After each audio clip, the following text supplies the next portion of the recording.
Welcome to the Doron Keidar podcast, guys. I know it's been a long time. Some of you are probably wondering, hey, what happened? This podcast is coming out consistently, and then poof, he's gone. Well, this is the deployment lifestyle. Hello, I've done recordings ahead of time, and you're not really aware of it, but this is how I try to do it: is do recordings ahead of time before I go deploy again in the ongoing conflict that we have here in Gaza. What to do. This is the life that we're living right now of a country that's under attack and that has hostages held. So I've been deployed and I haven't been able to catch up with the interviews with the people that I've been trying to interview. And so I am very excited to finally get back in the saddle, a little rusty, so to speak. But this is going to be a really, really good interview, friends. My guest today is I wouldn't say we're good friends yet. This is the American thing. Everybody's your good friend. My best friend, this guy, he's my best friend. I've noticed that with Americans that come and visit Israel, and I always laugh about it. And I'm like, yeah, everybody's your friend. And so we are social media friends. We have been in contact throughout many years, actually. I think now it's been technically we've been in contact for not just a few months, but for a few years. I've been following our guest here today. His name's Marcus Torgerson. Is that correct? Yeah, yes. Am I saying it correctly in English? Yes. Awesome, because I think it's Scandinavian. We might get into that. Yes, Torgerson or something like that would be probably closer in the back in the day how they would have called y'all. Yeah. And but today's guest is Marcus. He's a really, really solid human being. I follow him because he inspires me. He's an old dude. He's older than I am. And, you have to have people that are older than you and doing similar things as you to be able to look at and go, okay, so what are they doing that's keeping them in the game, so to speak? They're obviously doing something that's keeping them current, keeping them, not in the past. And I haven't noticed that I haven't actually seen any of your interviews that you've done on other podcasts. I've just now, as I've researched, I'm like, holy smokes, he was on the Jack Carr. He was on, this. I've only seen you on 100 Deadly Skills. That's, I think, the only thing I've actually seen. And then a few other older documentary series on Krav Maga. And so I was really pleased to see that, you've been interviewed a little bit and I've been picking up a few little things. I'm like, oh, wow, dude, he is definitely older than me by a lot, which is cool because this is what I want to dive into. We're going to talk about some old school skills, guys, some old school hard knocks, things that we need to learn. I've just spent some good time with a good friend of mine that works for if you've ever heard of the Tactical Riflemen, you're going to hear some more about these folks, by the way. I had to plug those guys. They're amazing dudes. And so we talked about this very subject of the old school way of thought in special forces, in mindset, and how we don't really like the younger generation's mindset a little bit and feel that they need to get a little bit of kick in the butt, so to speak. So I was raised by a World War II vet, just to give you guys some context. So I can relate to the older crowd. People are older than me, typically, mindset-wise, the way you kind of was raised. And but in any case, without further ado, we have Marcus. You are a Krav Maga extraordinaire, and a ridiculously long list of other martial arts that I can't even name the name of them. You were featured on Navy SEALs, Clint Emerson's 100 Deadly Skills. And if you don't know who that guy is, Google him. The dude is hardcore. Mm-hmm. Anybody who is featured on his series, I am telling you, these are legit people. These are legit people, tacticians in their field of defense or self-defense or tactics. And so that's what we're going to be talking about a little bit today, because I think that's going to be one of our main themes. And then, as I pointed out, you were also on the Danger Close podcast, also by a Navy SEAL, who we both have an acquaintance with, Mr. Jack Carr. And Jack Carr is on tour to promote his latest book. This isn't it. This is the one just before. Right. That I happen to have. His book is on its way from the States to me, because I was on pre-order and it got to my US address. And I'm like, oh, I got to get it over here already. So it's on its way. It did arrive. and it will shortly be arriving to my Israeli address, and I will hopefully be able to get to read it, not just listen to it, as I've been doing on duty while I'm in Gaza. So that was a mouthful, brother. Now, please tell us a little bit about yourself. Give us some, background to this giant of the what do you call it, the martial art world, really. Um, well, how do you follow up with that? Well, I am, as you said, I have been around this planet for a few years, and I'm thankful to have made it to the age that I'm at right now. God is Um, good. God is good. Yeah, yeah. I'm blessed every day. And for the last since 2005, Krav Maga has been what I'm predominantly been doing, or what like to say known for. But Mm. I'm considered what they say a subject matter expert on Krav Maga. Hmm. I like to just think of it more of I just know I speak violence, and I'm able to educate people on Yeah, how. you're back. Okay, I'm back. Okay. Yeah. So we just Um, don't know what happened. I don't know. So you violence. That is a good. I like where you're going with this. Yeah. Well, with growing up the way that I did, and I think a lot of times the only time we should look at our past in the positive is what can we learn from it, regardless of whether it was a negative or positive upbringing.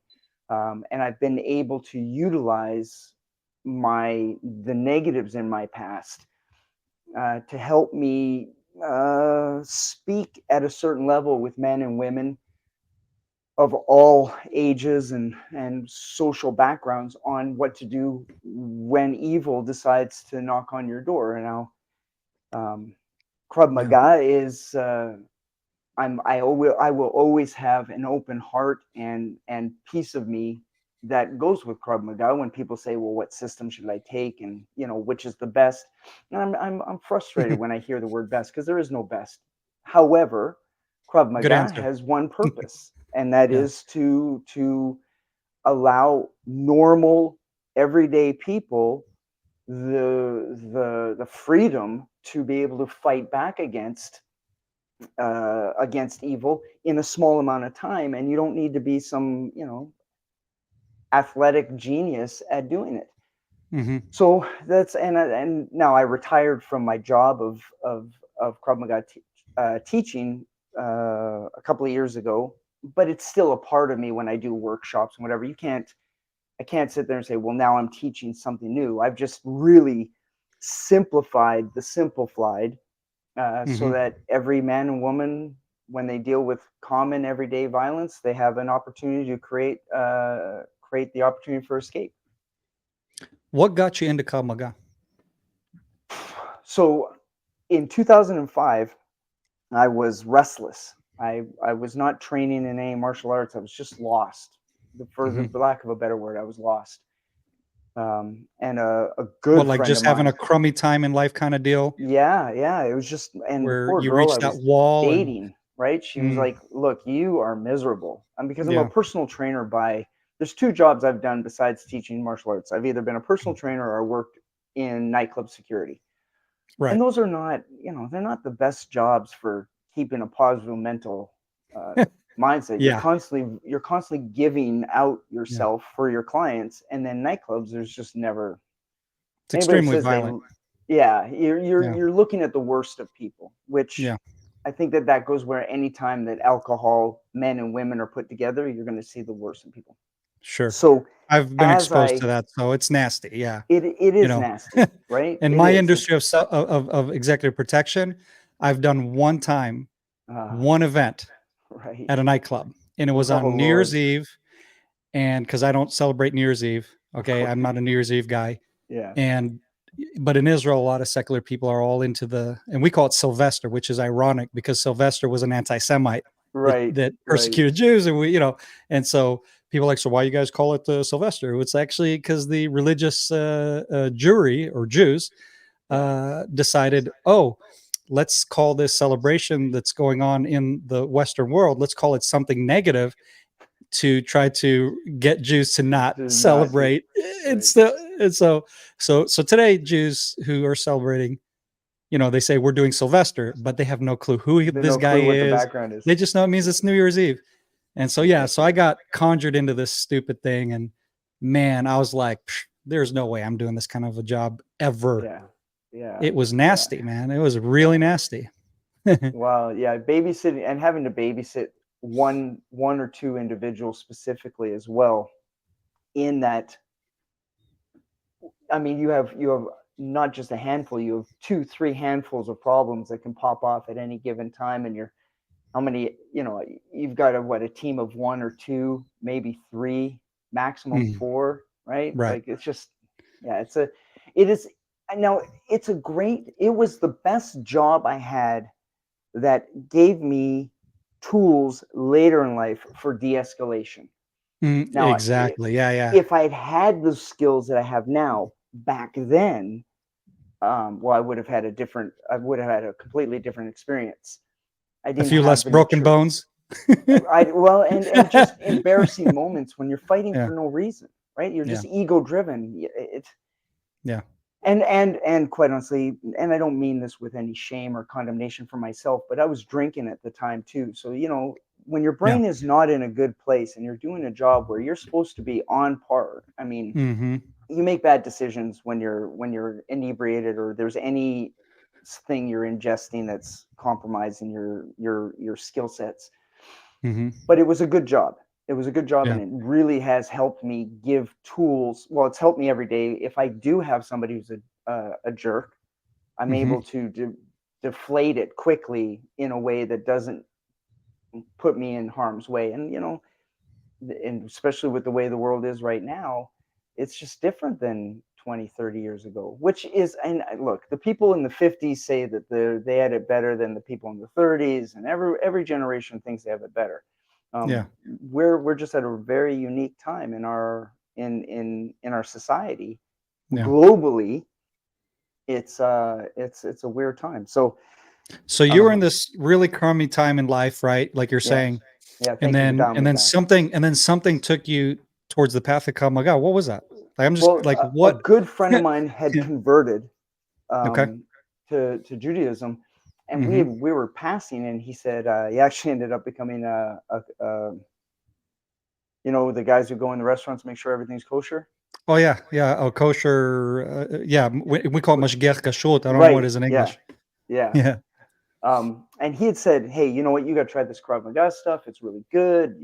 And this was before 2005, but I do believe, in my opinion, I believe that God just put that in my head, and I just kept it. And then 2005, I was searching for things, I remembered the Krav Maga, went on the internet, looked for a school that was close by, went over there for like 3 months, hardcore, every in the class US available. In this the is US. in Canada. This is in Canada. In Canada. Oh, that's yeah, where that's I'm right. from originally. Okay, yeah. So I didn't know that. Okay, yeah. I was born and raised in Vancouver, BC, Canada. BC. I've been to BC. I got some good friends in BC. Is that right? Yes, sir. It's a good province. Gorgeous place. Yeah. Oh man. Well, I always say this: if it's great, 30% of the year, 70% of the time it's raining, and that's never good. I hear what you're saying. Yeah. Right? Yeah. And if there's Americans listening, just picture Seattle or the Pacific Northwest, because it's the same. It's the same weather, just different money.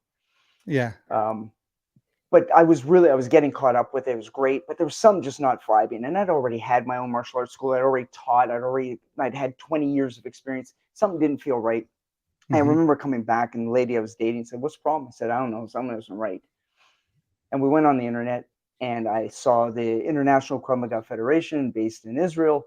And that was probably the one thing that really upset me. I'm a traditionalist. As a martial artist, man, I did, if I'm doing a Okinawan system, man, I want to dive into some culture. I want to understand things. And they had nothing to do with Israel. They were nothing at all. They just used the Krav Maga name. And so I was like, I need to stop this.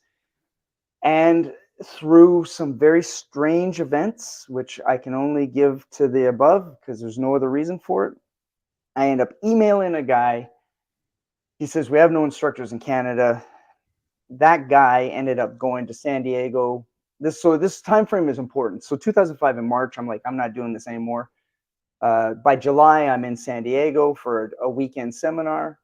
Mm-hmm. Fell in love with 2 hours. I mean, it's 100 and something degrees. I'm wearing black Under Armour shirts. I'm burnt, but we're doing knife defenses in the beach, and I'm just getting stabbed and beaten, and it's just phenomenal.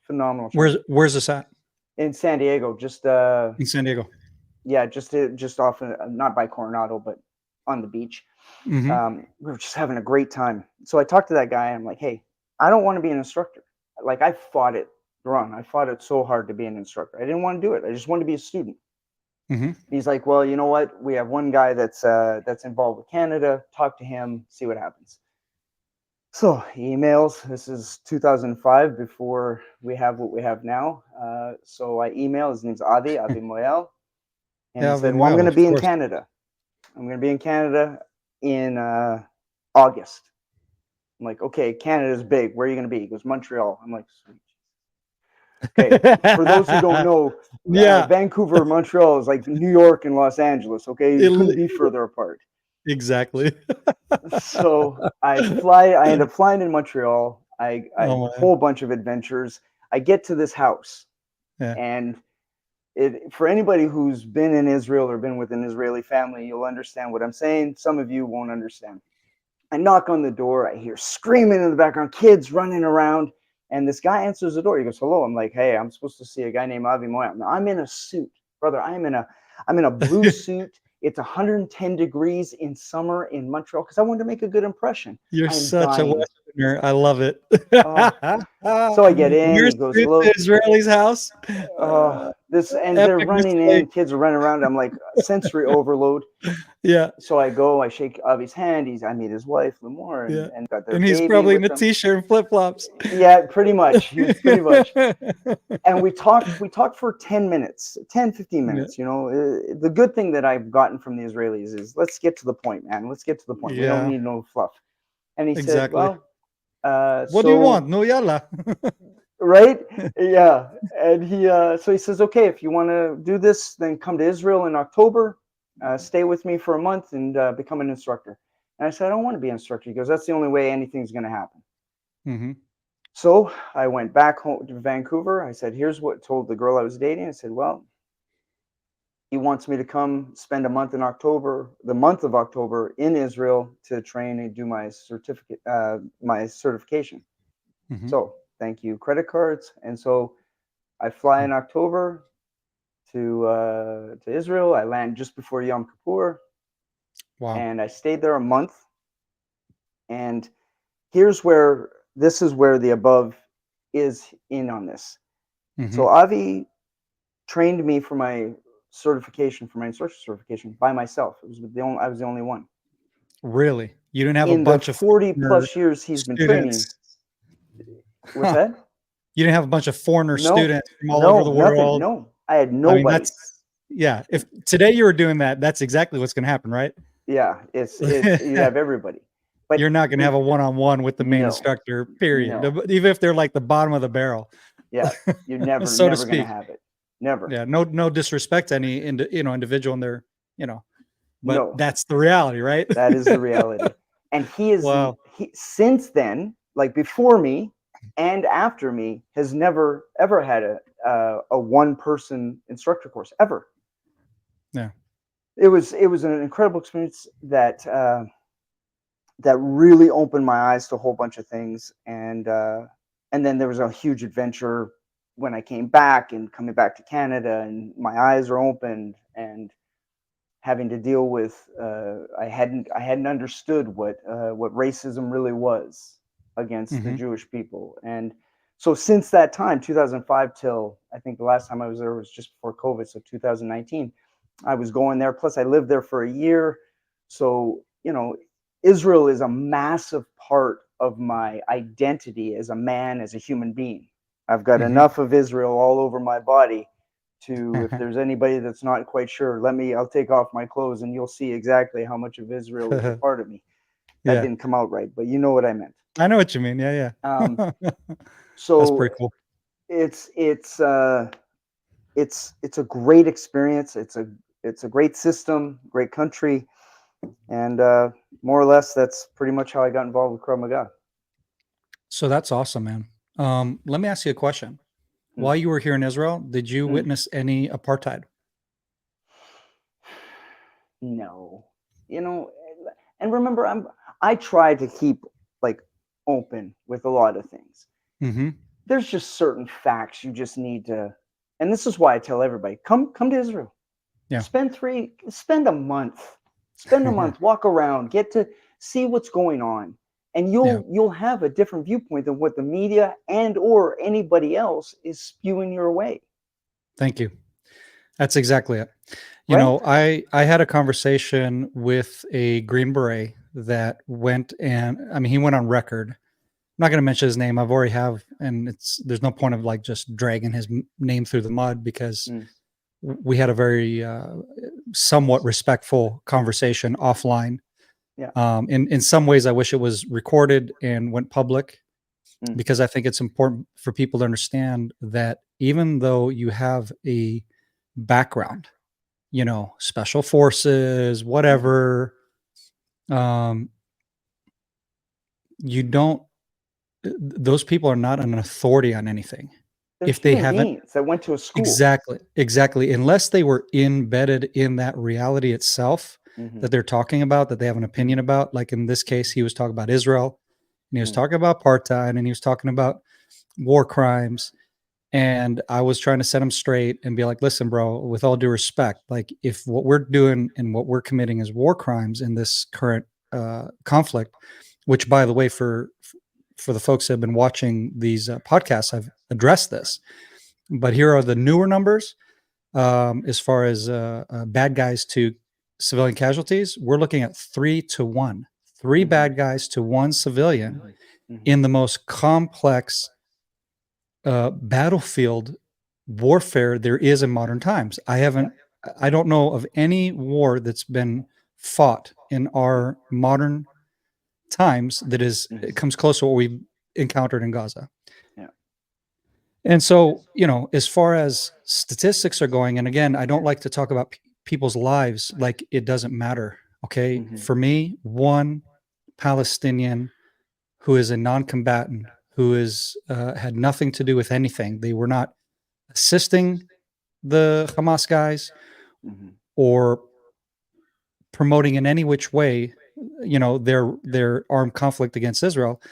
To me, that is one too many Mhm. non-combatants.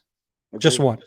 Yeah. This is a soldier's opinion, and it's shared by the majority of Israeli soldiers in the military. Okay, Mhm. that's where I'm coming from.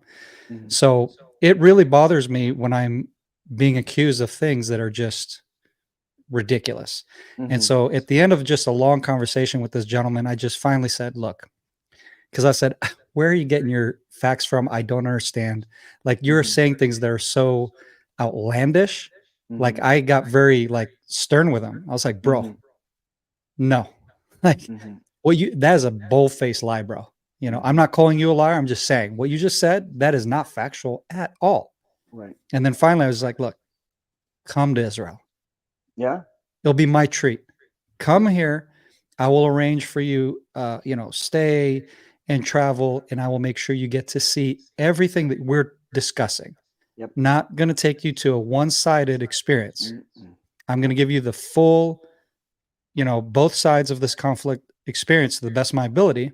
Mhm. And you know, you'll have a different viewpoint, I believe. Of You might not course. necessarily agree or whatever Yeah, with but his me, eyes will be opened. but exactly. Yep. And I think that's what, so any case, that's why I asked you that because like I said, a lot of people have opinions, Mm. and this podcast is about the man in the arena. Mm. You're the man in the arena when it comes to Krav Maga, when Mm. it comes to self-defense, Mm. years of experience of very violent situations. Mhm. And you got to experience Israel for at Yep. least a year, like you said, on a Yeah. personal level, living, breathing this Mhm. reality that we have here. Yep. And I think that's an important, valuable outsider perspective Yeah. because you don't owe us anything. It's not your Mm-mm. country. You're No. not like a Zionist that, you Mhm. know, this is, you know, a hill I'm gonna die on nonsense. It's like, Mhm. no, you're Canadian, like you said. Yeah. Yeah. You're interested in self-defense. You came Mhm. here in path of getting to the source of Krav Maga, just like the Mhm. source of the other martial arts you learn. Yeah. Yeah. So, Yeah. what happened after that? I mean, so you did learned and got certified as a Krav I got, Maga yeah, instructor. and I was put on a teaching team after, I came back to Canada, and then I was put on a teaching team based out of Israel, where my job was to travel around the globe, certify men and women, different units, different organizations, to become instructors, to do testing, to do seminars, Hmm. working for the IKMF. And I did that for about 8 years, and it was a glorious, glorious job, one that I am deeply thankful for. And Mm. then around 2020, 2021, something like that, I just felt like I just had to do something else. I didn't know what. Now, Hmm. I retired, and even my instructor, he's my boss, my instructor, he's family. He was like, because he's practical, right? He's like, what are you gonna do? I said, I haven't a clue, no idea. He said, because his answer for everything in all my conflicts that I've had internally, his answer is always come home, right? Hmm. Like, we're Yeah. having problems, just come home. We'll deal with it here in the house. So for me, going to Israel was Yeah. always my go-to for finding peace Yeah. and finding internal peace. So when I said I was going to retire, he was like, "Okay, well, what are you going to do?" And I said, "I don't know." And to be quite honest, I haven't necessarily found a purpose. I teach, I talk, I write, I Hmm. speak to groups, to peoples. I teach a little bit, but I'm not at the level where I was in the past, and I didn't want to be at that tip of the spear any longer. Hmm. I'd done what I needed to do, Yeah. but it was a good experience. I got to see a whole bunch of this world, and make good friends, good family. So yeah, it's good times. So, if I'm understanding correctly as well, you have had quite the transformation in your life in the past, what, few months? Well, Year plus about now. 2022. So about 2022, yeah. You A want to talk about that? huge. Pardon me. You want to talk about that? Of course, yeah. If I'm an open book, brother. Yeah. Yeah, yeah. Good. I became a Christian in 2022, born again, and the part that, if anybody's known me over a significant amount of time, that information is quite uh, shocking to them. Hmm. Yeah. Because I was working for the enemy long enough, right? Like Hmm. I've done everything I could do to not be welcomed by God, in my opinions. Sure. But yeah, Sure. I'm right, and What it's what led you to that, transformation in your life that, yeah, it's a good question. So in and my second well, wife, excuse me, what were you before then, actually? Let's start with that. Like, just what was your status quo of, you know, I was just not a very good human being. but you didn't grow up in a Christian No, family I didn't grow up or with any. No, if anything, any there kind of was religious, no. They were. I wouldn't say they weren't atheists, but there was definitely not. I didn't grow up in a household where we spoke about God or anything in the positive, anyways. not a Um, Bible at home, nothing? no, nothing, nothing. Wow. Yeah, yeah, That's yeah. really, yeah. Because I meet a lot of Americans when I travel, and most of the people I have speak engagements with are in churches and with Right, Christian background, and so I'm accustomed to, like, well, my granddaddy had a Bible, and like right. Yeah, he taught yeah, me whatever, and it's like yeah, I don't run yeah. into a lot of people like literally had zero Zero, religious influence in their home. That's interesting. zero.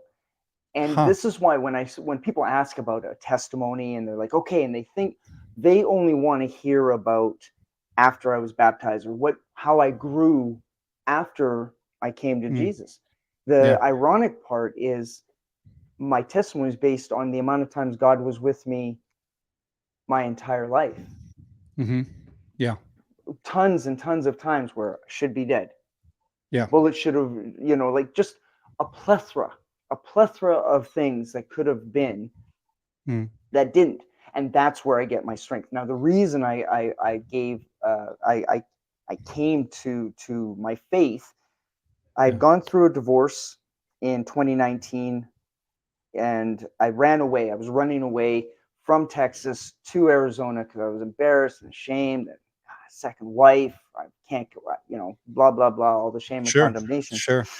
And That's not so easy. and having to come to terms with what was my part of that divorce, right? A Right. whole bunch of Yeah. stuff.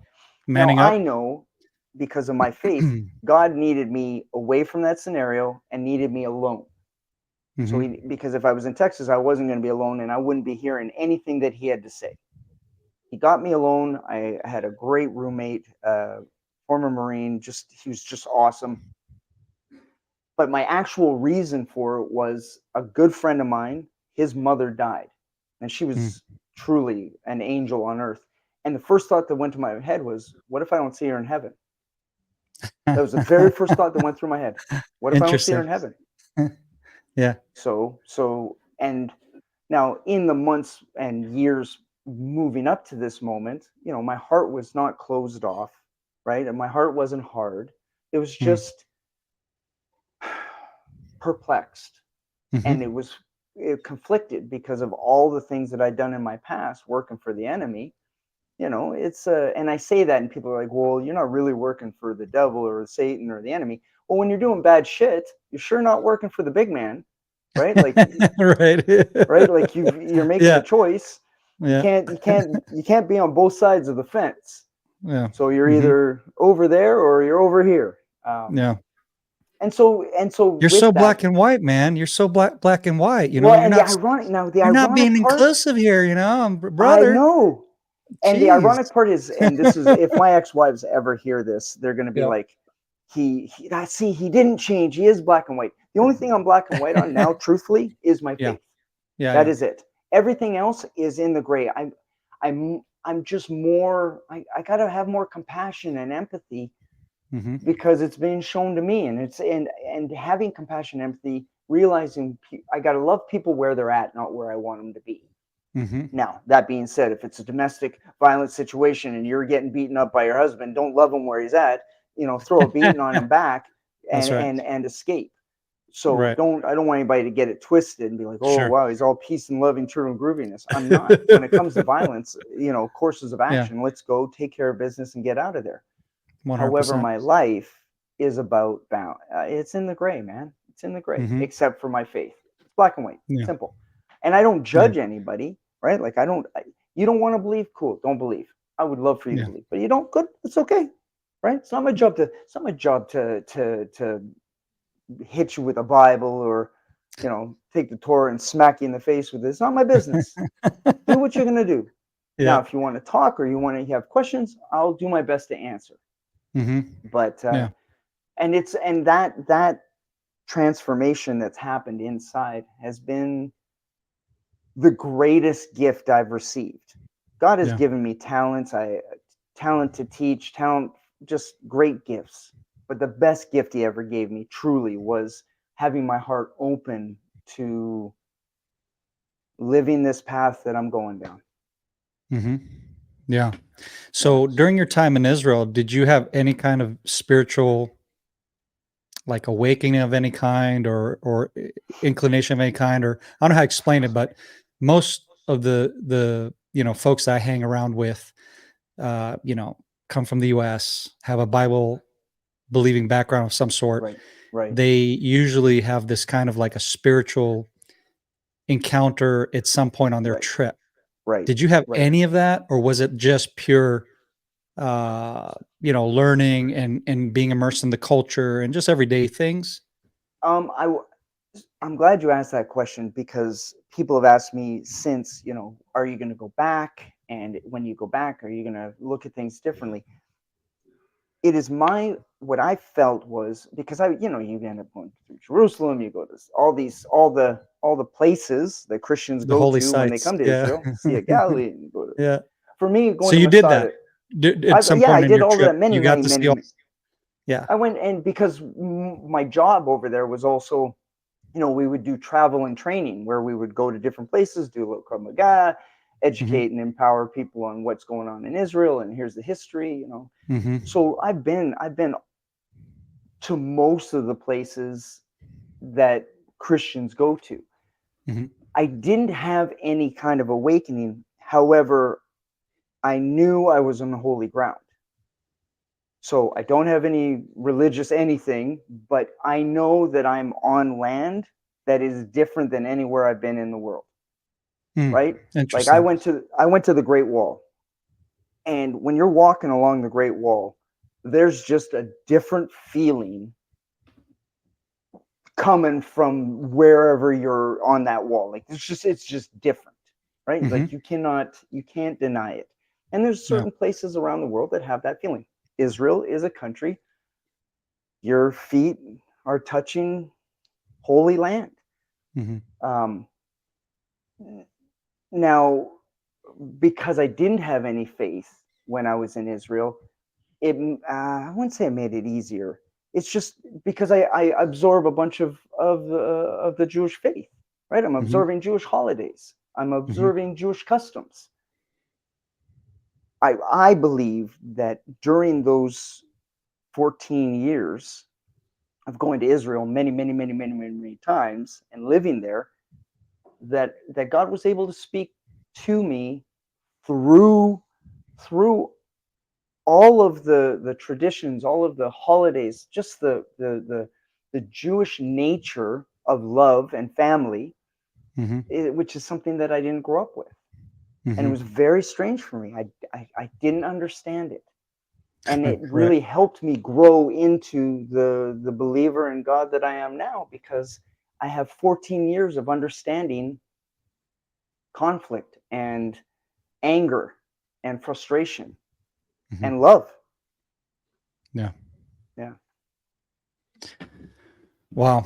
Yeah. So yeah, that just is curious to me, because I've done a few details where usually I'll chat up with the bodyguards that come with the protectee, Mm-hmm. and some of them have, will have some kind of religious Mm-hmm.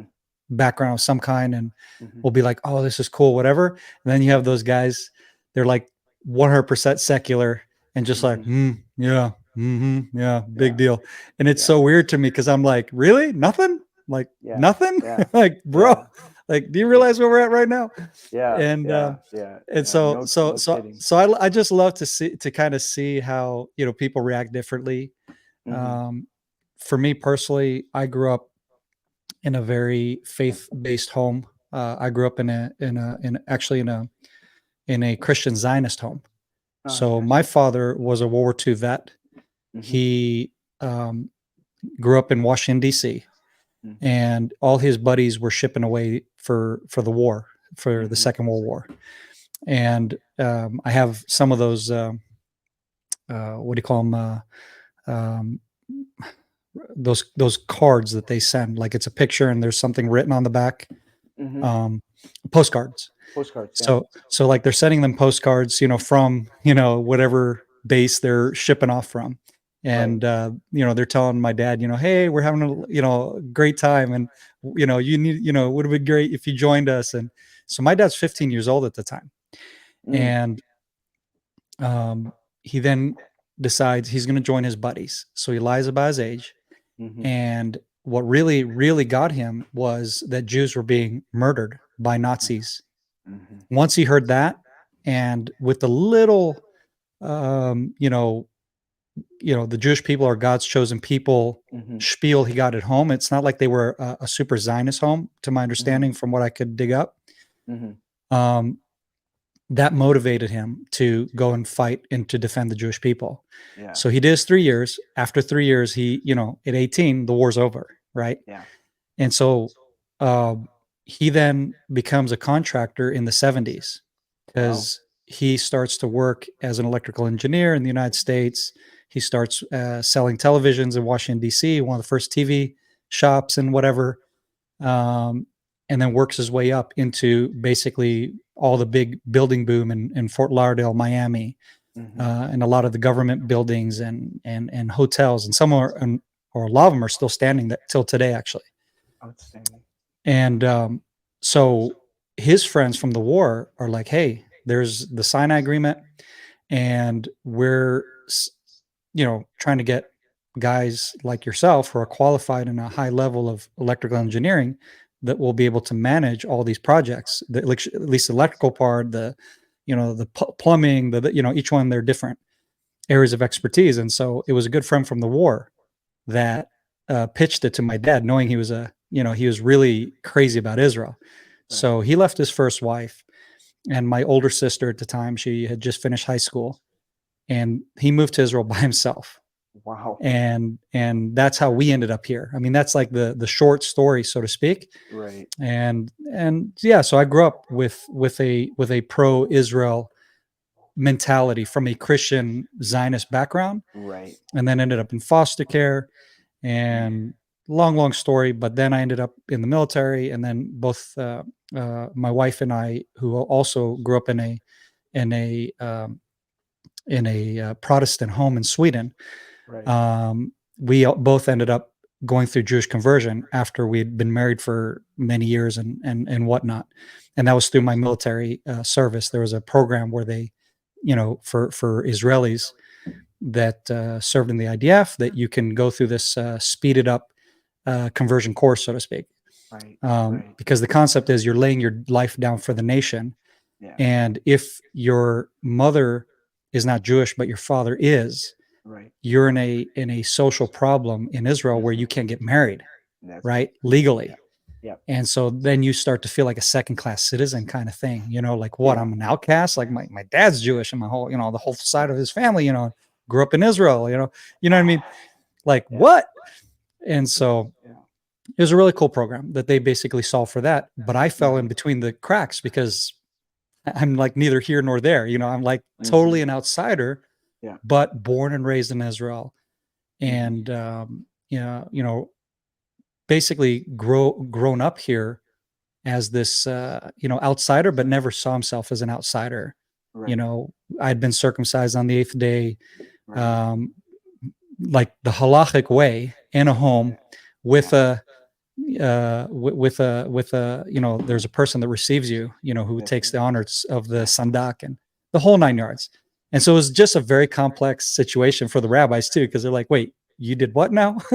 And how do we solve this problem? Because it's like for them, it's illegal, It is. It's the law. So yeah. So any case, all that to say that, I'm very familiar with faith and the walk that people have, and it inspires me. What inspires me is people who have a faith base, and like I'll give you an example. One of my most like even during this war, I reread his book. Actually listened to it. We ran on the fly, so I didn't get time to pack anything. So on my phone, I downloaded the book.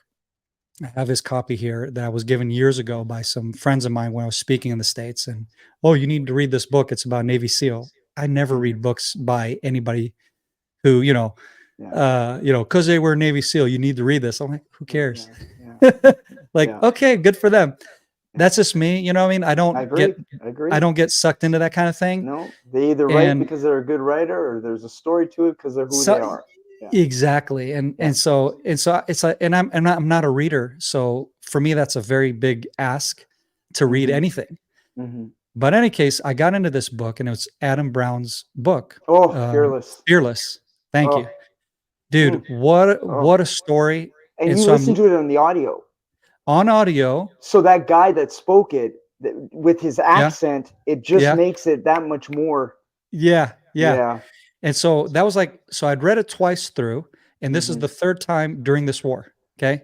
I'm listening through it, and it just helped me kind of remember and connect with, because a lot of the experiences that he had, it just really spoke to me, because I'd been through alcohol abuse in my family. So I ended up in foster care.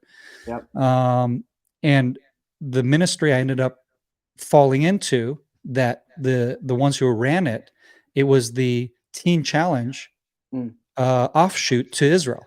Right. If that makes sense. Of course. Yeah. So here, so that's what I'm saying is, like, when I read about Adam Brown and I Mm. hear about Teen Challenge, I'm like, well, Mhm. I met David Wilkerson. Okay. Right. This was the Right. guy that, the foster family that raised me. We would go to Mhm. Times Square Church. We met with him. He would pray over me, everything. Like, Yeah. what I'm saying? These are the people, like, I know the people that, and Adam Brown, like, is a young dude. I mean, he's older than me, or was older than me at the time. Yeah. Right.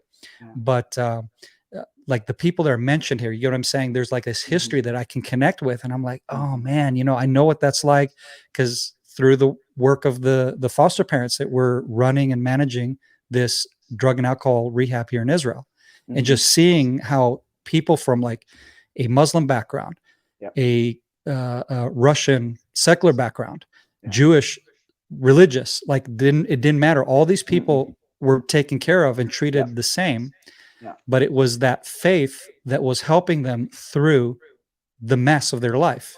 Yes. You take God out of the equation, you can't fix yourself. No. You get what I'm saying? Oh, And yes. so hopefully that I'm just trying to kind of pitch this to you, you know what I mean? And Yeah. like throw this back at you of like, Yeah. can you relate to that in your faith walk, in the darkness you're walking in So before? the ironic part is You know what I mean? I do. Both of us have gone through the foster system. Both of us Mm-hmm. have alcohol as a negative in our Yeah. lives. Yeah. My God has used my entire background. He's turned my mess into a message, and he's turned my tragedies into triumphs. Yeah. I wouldn't be doing what I'm doing now at the level and intensity that I'm doing it without my background. Mm-hmm. It just wouldn't happen.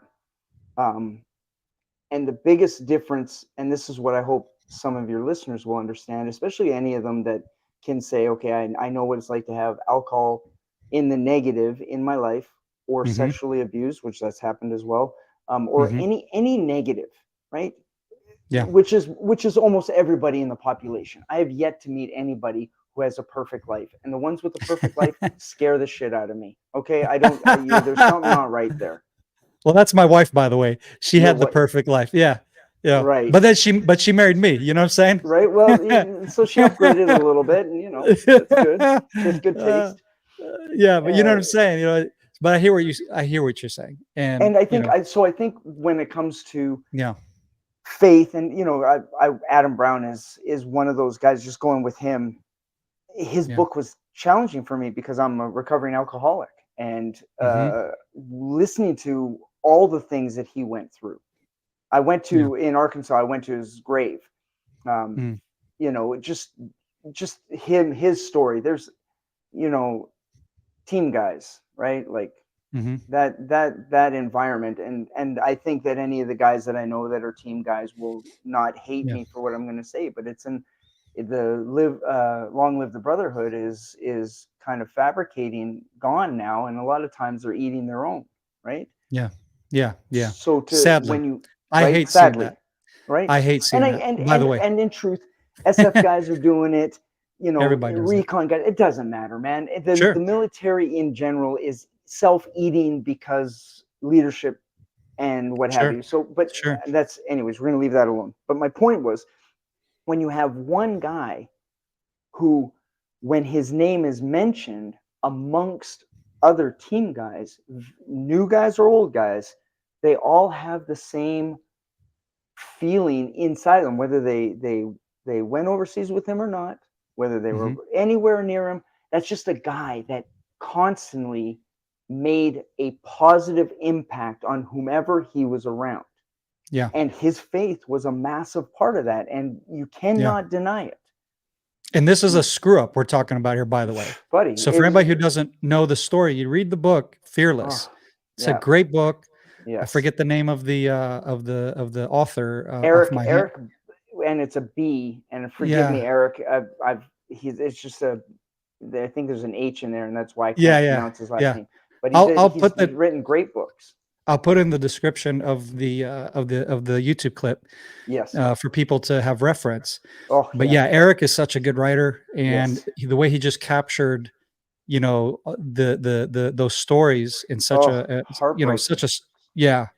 But Which yeah, we're which when talking you about a grow up, dude who's a total screw up. I mean, the right? kid got into a bad way at a young Yep. time in his life, in a vulnerable time in his life, Yeah. and was literally his life was going down the tubes. Oh, huge. And so we're Yeah. talking about a dude who should not have become a Nope. team member to begin Nope. with in Nope. an elite outfit of any kind. Oh, no. And then No. he ends up becoming Team 6 Yep. operator Shooting after with his injured, offhand. You know. offhand, Yep. off Eye one issues. blind eye. Yep. Hello, Yeah. and all that because of, like you're saying, because this dude had a faith that was motivating Oh, him. yeah. And that really, like I said, for me in this war, it really ignited something in me and reminded me of, we have to connect to that faith, because Yes. there was so much anger in Oh, me yeah. for Yeah. what happened to our Of people course. Of towards course. the enemy. Mm-hmm. And just, I've never had such a pure hatred, so to Right. speak. And it's Yep. not a hatred, it's a bad word, because it's not what it was. It was like this boiling in my blood. Yeah. Okay. Despise them. That it was just like, Mm-hmm. and yet the only thing that kept me sane personally Yeah. was my faith. It's Yes. like I had something to connect with. Mm-hmm. And again, just reading his story or listening to his story over, Yeah. it kind of focused me, so to speak, of like, you're right. This is what it's all about. It's about the Yeah. family. It's about our faith. It's our God. It's Yes. our land. Yeah. It's Yeah. Yeah. And I got focus. a job to do now to take care of the people that are trying to Yeah. ruin that land, ruin this family, ruin the people. Yeah.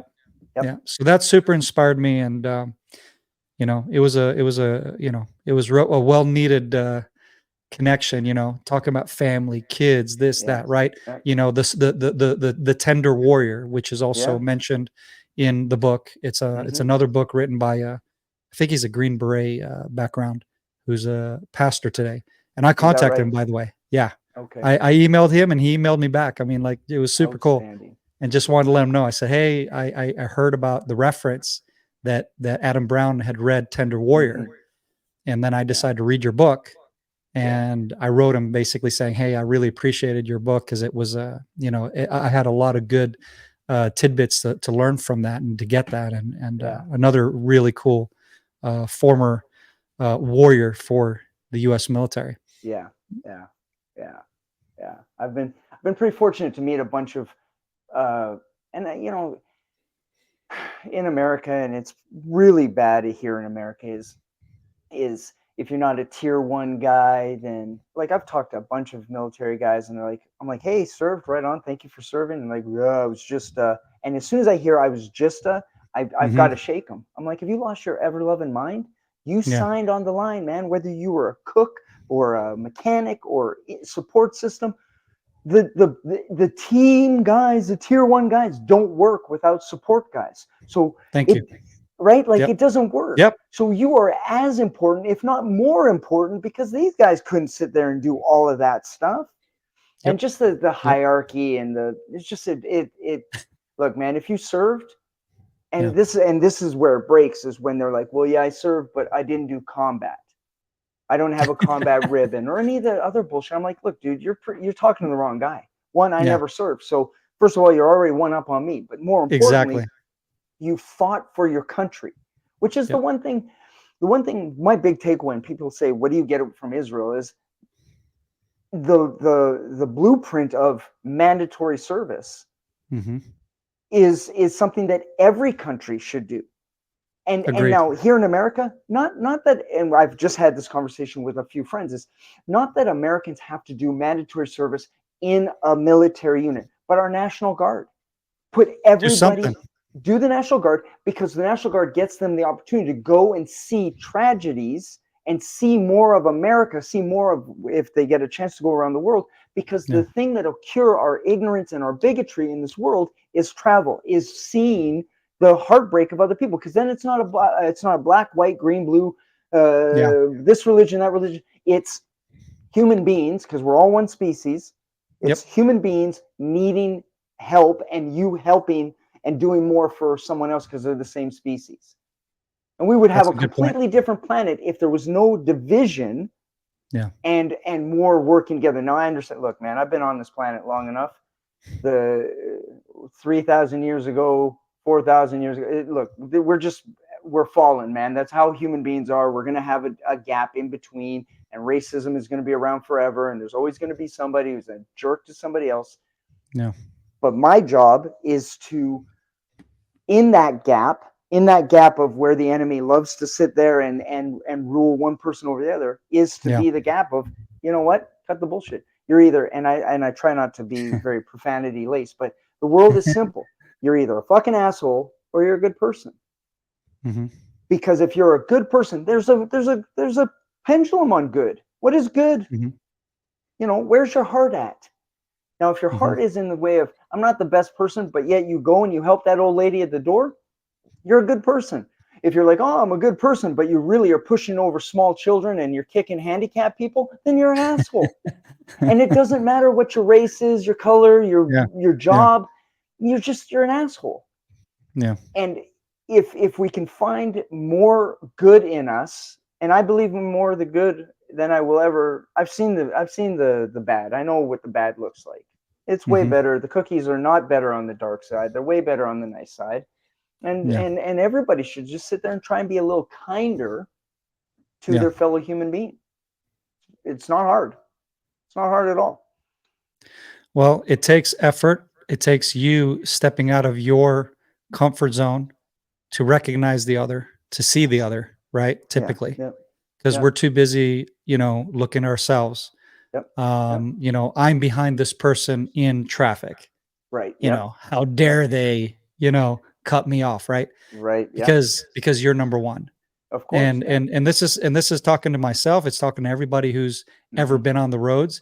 We all experience that. So take that small experience of how you lose patience and get frustrated with people that you don't know from Adam, and you start cursing them out in your car, if that's how you treat people in secret, how are you going to treat them in, so to speak, in public or in and that I think is a good way to kind of shine light on where your heart is. And so talking about that, you were talking about how your background was filled with violence, alcohol abuse, and sexual abuse, all these different things. Would you say that help motivate you to be a defender and want to teach people to defend themselves? Is that part of maybe what kind of got you in your career route, so to speak, that you've been involved in all these many years? I think, and that's why, and really not to bring everything about faith, but there's certain paths that you're just drawn to. Like I took up martial arts because obviously I was getting my ass kicked and I wanted to defend myself. Right? So you were bullied as a kid? Oh yeah, huge. Okay. So, and the truth is, and if anybody's actually listening to this part of it, they're going to understand that you don't take martial arts to protect yourself, because you end up getting your ass kicked anyways. Because Street Fighter, at the end of the day, if you're just going hi-ya and they're going oh yeah, and all of a sudden they're in Canada, we pull over their jacket and we're smashing people. You guys do the hockey dirty fighting stuff, huh? Well, Canadians. What can I say? But Canadians are nice. How did you get bullied in Canada? That lie has to go. That's a lie. It's a lie. And as a matter of fact, ironically, growing up real quick, Vancouver was supposed to be the nice part of Canada and Toronto was supposed to be the bad part of Canada. I can tell you now comfortably that if I ever had to move back, I'd be moving to Toronto, because it's way nicer in Toronto than it is in Vancouver. And if the people in Vancouver have a problem with it, send me a message, because my experiences the last times I was there, not the best place in the world to live. So interesting. Now, to answer your question, my job, I think the reason I was very good at my job was because of the fact that I was able to understand where people were coming from. So my empathy, even though it was very, very minute, the empathy from those times in those early years, my relatability to people and saying, and I said this near the end of my career, and I'm going to say this now, when I teach the Krav Maga, it has nothing to do with the Krav Maga. The Krav Maga is the product. The healing that needs to come from teaching the Krav Maga. When I have a group of people, I'm teaching some moves. Yeah, okay, this is a situation, but really we're working on healing what's been fractured from trauma in your life, and to give less to the enemy to feed on, but more to feed on the fact that you're not the same person you were when the trauma happened. You're learning Mhm. the Krav Maga, but the Krav Maga is if there's a future attack. Well, we got to also deal with the attacks that have happened in the past that you never dealt with. Right. So for me, the Krav Maga is like, okay, here's this knife, good gun, okay, 3 attackers.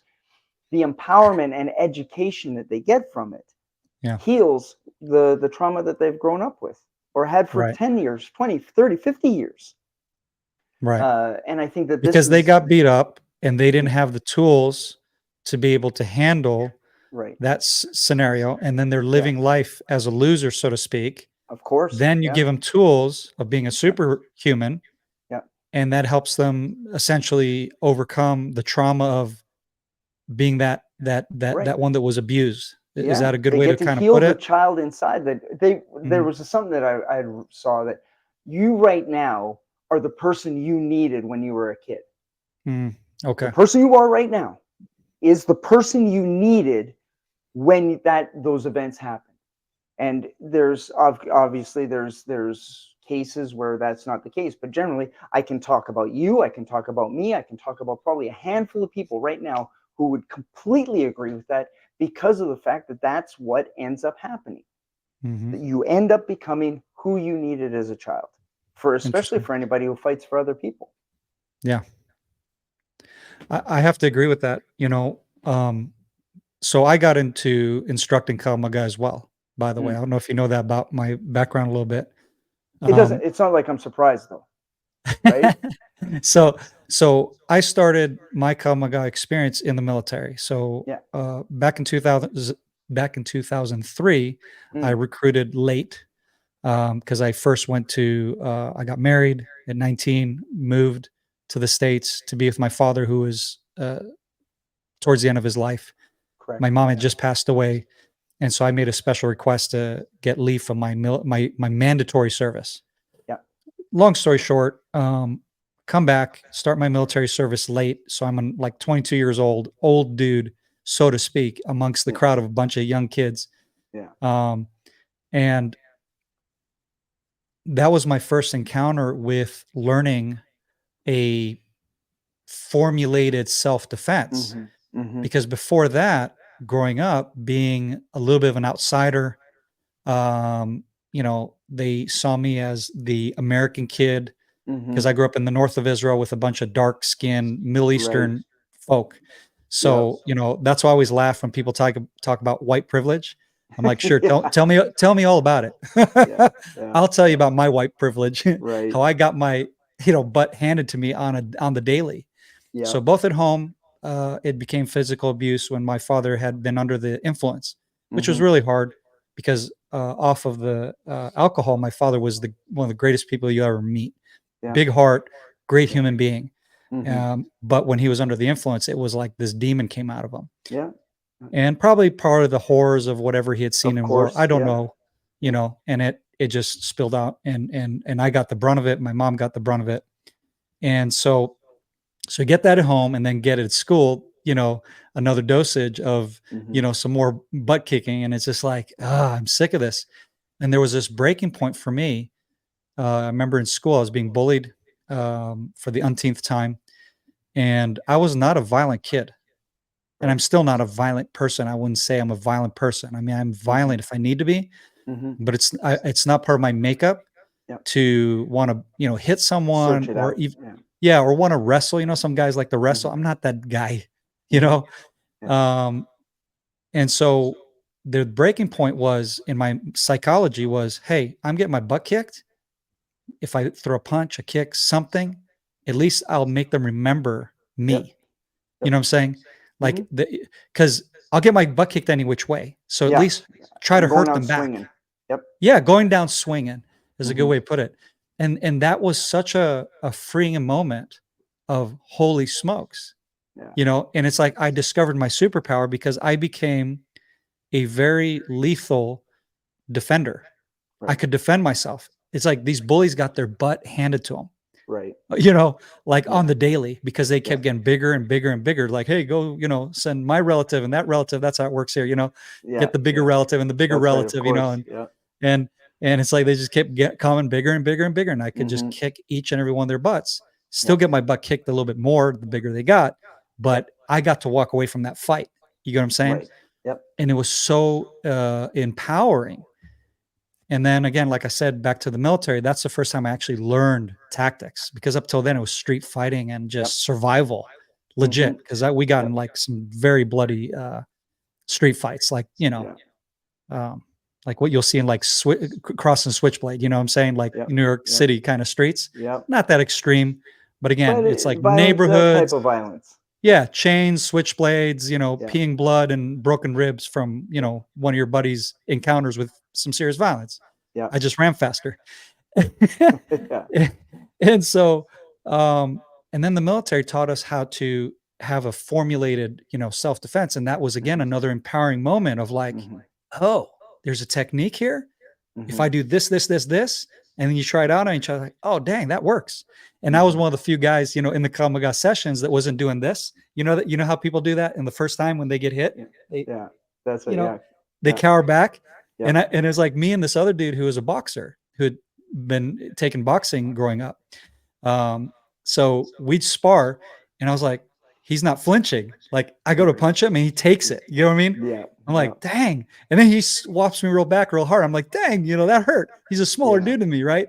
Right. And but we're like, you could tell, like, we knew what getting hit was, right? Mm-hmm. Yep. And that was also another thing you could tell the difference. People that had been hit, not Yeah. hit, Yeah. right?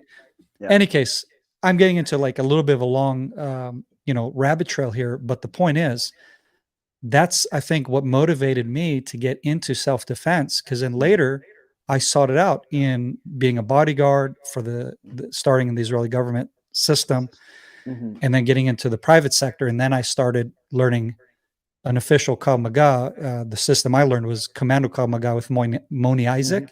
Mm-hmm. And I was like, dang, wow, that's lethal, because it's like they're taking what we learned, the violent version of Krav Maga, Mm-hmm. and then they were showing us how we can teach like a girl to take Mm-hmm. down a big dude. Right. And that to me was like, wow. And then being able to empower these women and or Mm-hmm. guys who don't have the natural fight in them because they didn't grow up the way you did, experiencing violence, and trying to impart that to people who haven't had that, right? It was empowering. It's like, you know what I mean? It's not about getting more skills for you, but like you were saying earlier, having an empathy for people. Mm-hmm. If you've never experienced violence, hardship, it's very hard for you to empathize with somebody who's in that, right? Yeah. And so you would say that's, somewhat relatable to you in your path in choosing martial arts and all that. It's from that. Yeah. And that's what I do. Hard What I upbringing. do at this point in time. Yeah. Until my last breath, I will still always educate someone on options for their personal protection. Yeah. Always. And the older I get, the more I'm going to do it, in the sense of everybody has the choice to protect themselves. Whether they choose to or not that's not my job. That's between them and God. But if they make a choice, they want to learn something. Yeah. Done. So you're not a violent person, right? Nope. And I think that's another misnomer, I guess you call it, that people might think of in this world of self-defense, right? It's only people who are people of violence and whatever. And like I said, for myself, that's not in my DNA. Yeah. But if I need to switch on, I'm going to switch on. It's Yeah. get out of the way. Yeah. But what do you say to people like that are like, well, I don't know if I could hit another person, kick him in the groin, whatever, right? Yeah. The stuff that you teach in Krav Maga and the other martial arts that you're going to obviously show them some very violent moves, right? What do you tell somebody like that? It's like, I don't have that in me. Well, and this is where that's the lie of the enemy right there. The enemy lies and says, well, listen, because you're when they say that, they're basing it off of their childhood, right? They're thinking about all the times that they got their ass kicked or never got in a fight regardless.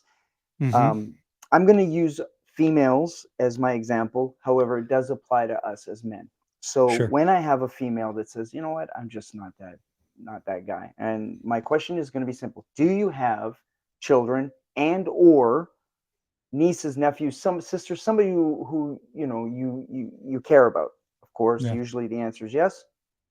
I say, okay, I'm going to walk up to them, and usually I'm going to take daughters. I'm going to say, I'm going to Yeah. walk up to your daughter right now. I'm going to square up, punch, and break every bone in her cheek. Yeah. Now, you know, and I'm sure the listeners know, that the rage that comes out of them at the mere thought. And if it's something, maybe it's a little sensitive, okay, I'll go with a child, a baby. If I take Yeah. that baby and slam it on the ground, what's that mother going to do? What's that Yeah. woman going to do? Well, Yeah. I'm dead. I am dead. She will kill 6 men just to get to me. Yeah. So it's not that you can't be violent. It's that you're choosing that you're not of any worth to fight for yourself. So you Yeah. have it in you.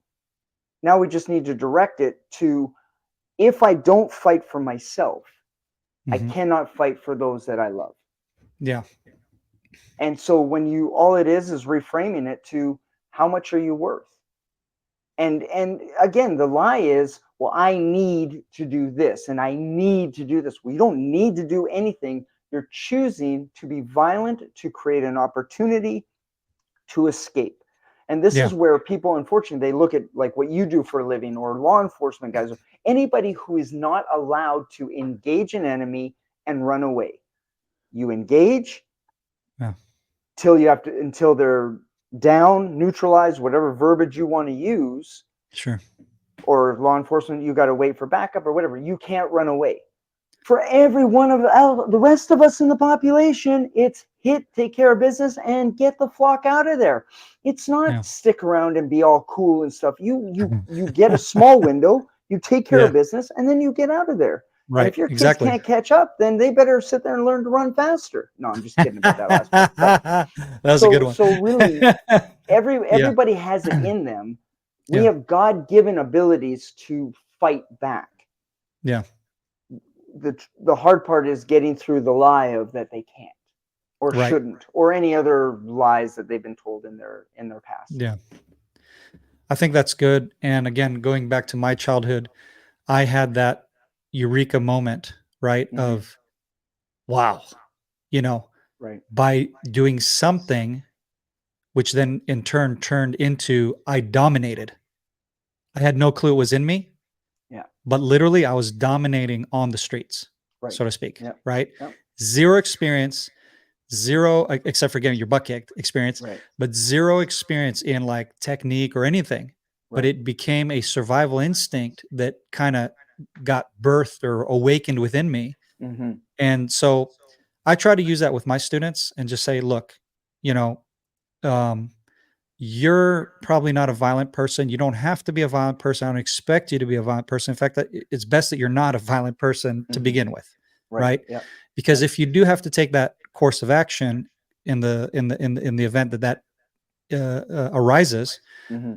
you have a, you know, as far as a legal standpoint, you can basically, you know, as far as your neighbors, your coworkers, anyone can testify and be like, no, this person's not a violent person at all, Yeah. right? Yeah. And then of course I talk them through the pre defense action and then the post defense action on how it appears to those standing around you. You know, don't look like a commando before and don't look like a commando post, you know, your defense, because now you look like some kind of like, you know, ninja that just like, you know, was looking And for a fight and then, you know, ended or created the fight, ended the fight, right? Yeah. So, but yeah, victimhood, I think it's an important thing that how not to be a victim, right? Yeah. And so simple skills like when you walk to the car, right? Don't be on your phone. Don't be with your keys and your purse and everything all at the same time. Or as a dude, right? You know, and you're on your phone, you got your keys and whatever, you're making yourself a easy, you know, that's the other thing. Don't make yourself an easy target, right? No. How to avoid the conflict altogether by situational awareness, right? So you want to talk about some of those things maybe? Well, I think the fact is that our society as it is, very few can claim ignorance about what to do to not have a violent encounter. Mm-hmm. In this day and age, you can't say, well, I didn't know. And I say that because most children and their access to the internet, they see things now that you and I we would never have seen at that age. Right. So when I'm talking to mothers or fathers or whomever, you know, the truth is God gave us, every single one of us, right? We've got an internal alarm inside. Everybody's got it. Now, women call it a sixth sense. Men have it. Usually our egos stop it from going off. Our pride, our egos are Right. like, no, no, no, no, I'm good. I got this. But if you actually pay attention to your alarms, and as you said, situational aware, the problem with situational awareness, the verbiage is it's been so abused that it falls on deaf ears, right? Yeah. So if you just Yeah. sit there and you look and you're like, hey, I'm going to my car and that doesn't look good, don't go to your car. But I have to. No, you don't have to do anything at all. You're Yeah. Yeah. choosing Yeah. to. Yeah. In this day Exactly. and age, to ask somebody for help, going in the store, hey, would you mind helping me come to my car? Right now, Right. they may be useful as tits on a bull. I mean, it could be a guy that's absolutely of no use whatsoever. But you're making it, as you said, you're making it a little more problematic for the enemy. And Yeah. that's all any of us can do. All any of us Right. can do is do things to basically have the enemy say, not worth the headache. Yeah. Because that's how they're viewing their prey. Easy, easy, no, oh heck no, there's no way in hell. Easy, easy, easy, right? And Yeah. so the Yeah. only thing Yeah. I do and you do or anybody else does is we're just not worth the headache. Yeah.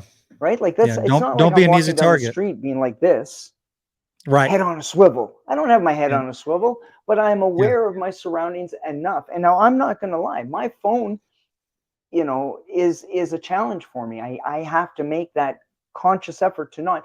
Now I also sit there and know how to use my phone and smash the orbital bone of the person that's in it. Right. Yeah. So Yeah. the application of violence is easy when you know what to do. Exactly. Average person, since you don't have those tools yet, Mhm. be aware, get your kids, have open comms with your kids, have your Yeah. little safe words of, Scooby-Doo. You hear Scooby-Doo, run back into the store or whatever it is. I Sure. mean, it's such a broad topic. I don't want to try to to have any answers for it. But the fact Yeah. is ask yourself a simple question: am I making it harder to be attacked? Right. And it's if you're walking, as you said, with your phone, do headphones on, blasting music, Yep. on a Yep. scale of 1 to 10, 10 being a nightmare, 1 being super easy, you're in the negatives now, right? You're -5 at how Yeah. easy it is to be attacked. Yeah. Yeah. So, and the only thing we can do is I pray that somebody listens to this and they're not sure about what it is, and they happen to listen and see it's not difficult. Hmm. It's just putting in an effort to stay alive. That's it. So be conscious of your surrounding, right? Yeah, Be and who's around aware you. Yeah, and be who, aware of yeah, who's around you, yeah. right? But don't be super vigilant. Or is that the word, Yeah, super over vigilant? Where's the word, like over vigilant. Well, right? you've Where you're seen just like you're like this, oh, what's that? What's that? What's that? What's that? What, you know what I yeah, mean? Like, no, you're not Jason Bourne. You you're don't not, need to yeah, sit there and say, I know that guy's 6'2" and yeah, can handle himself, or yeah, yeah, like yeah, it's because our quality of life, our job yeah. is to enjoy the present moment we're in. You Hmm. cannot enjoy the present moment you're in if you're worrying about your surroundings and you're worrying about if you're going to be then the enemy's laughing. They're like, I got you fear, you are so scared of everything. That's what I want. Good There's point. nothing to be afraid of, in the sense of you are able to take care of yourself. If you're not unable to take care of yourself in this day and age, it is a lie that you Mm. cannot find information. Yeah, It's impossible. You cannot. It's a lie. You can't. There's the internet will give you tons of information. Too much information. yeah, The main answer though is, first of all, who's around me, friend or foe. If it's not friends, get away from them. right, Right. right. And if our kids did that, we would have a lot less attacks because they wouldn't be around. Now you can go and I can hear people right now being like, well, what about the friends that are foes? Well, you know what? Do an audit on your friends. Yeah, Start to yeah. do. We all need to do an audit on everybody that's around us. But I do. generally speaking, are I they do. friend or foe? Yeah, I do. And I'm not ashamed to say it. Yeah. So we homeschool our kids. Yeah. I am very much aware of who they hang out with, Mm-hmm. including family. Oh This is yeah. something important for people to understand. Don't Yeah. think that just because it's a family member, they're safe. And I know it's going to be Yeah. hard. No. That's going to be hard for some people to swallow, Yeah. but I'm sorry. I have enough years of experience of Mm-hmm. not personal, but more of Mm-hmm. listening and hearing Mm-hmm. horrible story after Yeah. horrible story Yeah. from family members. Yep. Yes. All that Yep. to say that if you create a safe environment, right, where Mm-hmm. they're not alone with an individual, yeah, Mm-hmm. other than yourself, Yep. and an individual that you cannot trust no matter Yep. what, Yep. um, that's a problem. If you're sending your kids out to go hang out with people you can't trust, Yep. including family members, Yes. that's on you. I'm sorry. Yes. As a parent, that's on you. I know Yeah. that's going to be, again, hard for some people to hear, but my Yes. standard is probably a little bit higher than others. Mm-hmm. But hey, get over it. You know, Yep. Agreed. Agreed. I much rather my children not have a very traumatic experience that they're going to have to, overcome throughout the rest of their lives, Yes. psychiatrists and whatnot. Mm-hmm. And then people will be like, well, you're overprotective. Look at my kids, they're super social. Yeah. We have people around us all the time, Yeah. but it's in a controlled environment. And that's Mm-hmm. the difference. Yeah. Agreed. Agreed. 100%. Yeah. So, what is there that you would like to mention that we might have missed here? Well, I love talking about Jack Carr. Jack Carr. So we Yeah. brought that up in the beginning, Yeah. talking about, again, here's Yeah. the last Yes. book of the Yeah. series, book Yeah. number 6. I lent the copy that I have to a kid that's in this house because he wanted to read it. So I'm but I bring him up only because of the fact that in this day and age, Yeah. it's frustrating that most of the stuff that's going on in this world, we all need an escape to some degree, and I just find that his books are a happy blend between escape Yeah. and some education as well, and I just love him, and I think he's a good human being, and I watch him. I've watched him from the very beginning when he first became on social media Hmm. to now, and he hasn't changed in his ability. It's rare, his ability to make everybody feel special. Very few leaders on this planet, very few human beings, men or women, that can make a group of people and everybody they interact with feel as if they got a quality moment and they feel special. And it's something Hmm. that I aspire to. And every time I see him, he's changed the game for publishers. Yeah. There are publishers who now are just like trying to play catch up in how he interacts with his fans. He's the most interactive online.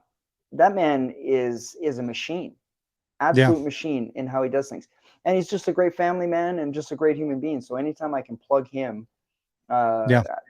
and it's not Navy SEAL Jack Carr. It's just the author. His Yeah. past is helps with his present, and his present helps with his future, and just a phenomenal Yeah. human being. So check out the Red Sky Morning that is now out. Yes. Um, Yeah. It's finally been released. I've been waiting for a long time for Yeah. the Yeah. and I don't connect with fictional work at all. Yeah. Of Here's course. the funny Yes. thing, especially when it's talking about what I know. I Yeah. know violence, Yeah. I know war, I know Mm-hmm. tactics, Yeah. and when I read really trashy, wannabes, so to speak, Mm-hmm. because Yeah. they It's painful. researched my world, so to Yeah. speak, Yeah. and tried to put it on writing, Yeah. it really frustrates me. It's like, Of course. Yeah. it's like watching an action film that is Oh. so Yeah. trashy Yeah. in its tactics, in it, Yeah. Yeah. you name it, right? Yeah. It's like that. And so I forget how I got into Jack Carr. I really can't remember if it was a friend that recommended or someone, because usually Mm-hmm. people recommend me books all the time when I'm traveling and speaking in the States. And Mm-hmm. I'm just like, okay, here we go. Like Right. they really don't realize I'm not a great reader. Right. Um, Right. and so I got into his series and it Mm-hmm. just drew me in, right? Mm-hmm. Because Yeah. of, like what you said, he draws from his background, but I Mm-hmm. think what I found to be most important is not that it's Jack Carr the SEAL, but the human being, like you Yep. said. Mm-hmm. And I learned that in a very special way when my son had smashed his eye, and we were going through all this whole very traumatic experience for him. Mm-hmm. Um, and he, Jack Carr reached out to me. Mm. I don't know how, because a lot of Mm-hmm. people go, "Hey, why don't you talk to Jack Carr? This, your friend and all this." Friends. Listen, Jack Carr and I are not friends. Right. At this Yeah. point, the only person that has met him personally is you, Right. Yeah. and Yeah. and so we are acquaintances online, Yeah. and that's as far as it goes. But like you said, the guy will reach out to almost anybody, Yeah. and he's the one that reached out and was like, "Hey, I'd love to do something and send something, to make Mm-hmm. make your kid feel better, kind of thing, Yeah. on that level." Yeah. And I was like, "Wow!" Like Yeah. won me over automatic on that, Yes. you know. Yes. And Yeah. I'm like, "Dude, what a cool guy! Like unbelievable." Yeah. And Yeah. and then just reached out to me during the war, Right. to try to get my take, again, because literally what led up to that was, like I said, my son's trauma, which Mm-hmm. happened just right before the war broke out, Right. and that's why we had communication ahead of time, you Yeah. know. And so that's what led to him to reaching out to me and getting me on the podcast to basically try to describe what was happening. And Yeah. I feel like I did a horrible job. I was in an emotional wreck, you Yeah. know, at the moment. We're Yeah. talking about just fresh. All this stuff was fresh. I wasn't Yeah. sleeping. Um, I was doing a lot of online combating a lot of Yeah. these anti-Semites, a lot of these Yes. lies, a lot of this horrible stuff. I was like, Yes. how dare you talk about these victims the way you guys are doing? Yes. Yes. Heartless, you Yes. know? And so Yeah. I just got sucked into the battle, both on the Right. battlefield and online, And online. missions Yeah. off, and I'm going at it. And it just, any case, so that's one of the things I appreciate about what we have in common is being able to recognize and know that about Oh, a yeah. person who's a great human being who's done an incredible work in writing in his post-military life, Yeah. and that becoming into a TV series and so on and so forth, Oh, and then yeah. Yeah. Yeah. His having universe some pretty is. good people on that too, right? Yeah. Not your And normal that's where a lot of like Chris Hollywood Pratt. people, Yeah, but his just how things tie in, and Yeah, how Chris Pratt got involved, and just the behind the scenes is just so phenomenal. It's just the way that God works. It makes me smile. yeah, And that's why but I recommend everybody go and yeah, fiction, nonfiction, or fiction books are not for everyone's cup of tea, and they aren't for mine either, because yeah, my attention span just can't hold it.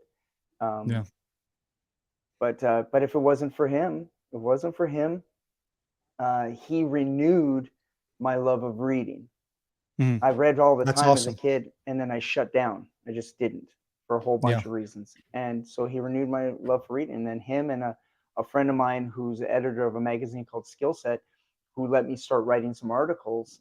I mean, I wouldn't have the books I'm writing now if it wasn't for Jack Carr and if it wasn't for Ben Trupak. They wouldn't have happened ever, ever. I can say that confidently. Like, sometimes you're not sure. I know for a yeah, fact, had I not fallen in love with reading because of Jack Carr's books, yeah, and seeing how he holds himself professionally, and then yeah, writing those articles, I mean, it just wouldn't have happened. So I just feel compelled that I want to whoever's listening, if there everybody has a book inside of them, right? Like yes, everybody yes. has a book inside of them, and I recommend to everybody, just write it and Hmm. publish it. Who cares if it's only your family members that read it, or if Yeah, you end up not, but publish it. Like, don't just write it and don't do, like, finish it and publish yeah. it, uh, It's a because legacy for your kids or it whatever. is, and Yeah, it's showing that you're not going to live by fear, because the only reason they never produce their books is it's a good fear, point. because It's they're a good point. worried about the world saying, oh, that's a piece of shit, why would you ever do that? Every time you go and you produce something and you say no to fear, the enemy gets a headache. And if so, I'm going to say continually, go and do things that give the enemy nothing but headaches. I want him to have headaches all day long, 24 hours a day, 7 days a week, 365 days a year. And one of Yeah, those ways is to do the thing that's scares the living out of you. Yeah. Yeah. Yeah. Well, one of the things I talked about, I don't remember if it was on the interview or before we started the interview, we kind of chatted briefly. Because I just had to tell him, it's like, what blew me away about your books is how they were so relevant to what was happening in the world currently Yes. as well. Yep. So it took fiction and it made it very real, right? Yeah. Uncomfortably And real. uncomfortably real. And Yeah. it's the world that very few of us are exposed to. Yeah. And it's like putting that out to the general audience, to me, Hmm. that was like, wow, I just can't believe you're allowed to do that. Like, Yeah. because, Yeah. and I told him, I said, like, for example, I said, like in your last book, I think it was this one actually, he talks about the Mossad agent Yes. and where she grew up in the Yep. north, and I know Yep. exactly the You town know that he exactly. Yeah. mentions, and I was like, dang, how did he get such good detail on that? But Right. then the scenario, like, where these Iranian trained, squad of an enemy that comes in and basically attacks this Yes. and targets this spook, this Israeli Yeah. spook, Yeah. and targets the family, but it ends up getting into a gun battle with the Hmm. Yamam. Yep. So my unit has a really good relationship with that unit, by the way. Yep. Okay. So we know a lot of the people in the unit. We know, we have personal relationship, what I'm saying, Right. on a very real level. And so when I read that part in his that scenario, I went, bull crap. Like, legit, it's Yeah. probably the few times I was just like, nonsense. Yeah. But then of course, he brings it in later with the flotilla guys and how Yes. they just, operate. And I go, well, I know a lot of those guys too. And that was pretty darn spot on, man. Yeah. Like, that's exactly what you would experience if they Right. came Right. knocking at your door. And Right. so it just felt like a little bit like, yeah. But then October 7th happened, Hmm. and Yamam and all the other tier 1 units and a lot of my good friends, they were on the front lines, myself Hmm. included, Hmm. doing something we never expected, an attack that we never expected. Hmm. And yeah, the best of us did fall in battle. Hmm. Yeah, Hmm. we were met with an overwhelming attack that we Force. never trained for, Yeah. right? And basically the worst nightmare did happen. And I told him, I said, to me, I just couldn't, but when it happened in real life, I was like, wow, like, legit, it's like almost like you gave us a warning for Yeah. anybody who's in that world and field, Yeah. that maybe you should consider the worst scenario possible. Yeah. It could happen. Yeah. And that's, I think, a good lesson for people to learn in general Yes. is, don't ever think that the worst thing possible can happen. Hmm. Just look at history. Yeah. Biblical history is full of Yep. it, full Yes. of these examples. Yep. But just look at your history of your nation, your country, Yep. whatever. Yep. There are horrible people in this world, and there's a pure evil. And Yes. pure evil is going to do things that you're not ever going to expect. Mm-mm. And if that's not enough motivation to be in connection with these kind of materials, written materials that really give you Hmm. an outlook of life in the world that we live in. Yeah. And the current book right now, it's talking about what's happening right now, like, spot on. Yes. He was able to add that into the publishing before it came out, which is I think why it got delayed a little bit. Yes. Yeah. And of course, to me, that's much harder to read because it's like I just lived through this and I'm living through it right now. Yes. It's not this is no longer a fictional book kind of Right. deal. Right. And Yeah. it's like, dang. And so all that to say, friends, the reason why I would recommend something like this, like I said, I don't recommend stuff like this almost ever. Hmm. Also because I don't want to be held accountable for recommending anything that might have language or anything, Of explicit. course. Yeah. So again, adult supervision for your children on these kind of Yeah. things. Yeah. Of course. But this is a real world, and Yeah. he does a very good job of trying to show us the world we're living in Yes. and the way the world is heading. And it's not just a good fiction. It's it's an eye opener. Yes. And I think a lot of folks living in very, very comfy comfort in Hmm. the North American Hmm. culture need Yeah. to wake up, Yes. Agreed. Agreed. because there is a Agreed. very evil violence that is trying to destroy your culture and everything Oh that Lord, you're yeah, enjoying right now. yep. And, you don't want to be caught unawares. No, and this is why, because we're talking about books and education, and people are usually their first instinct is, well, I don't know what to do, and that's Yeah. where bringing up like my friend Clint, right? Clint Emerson.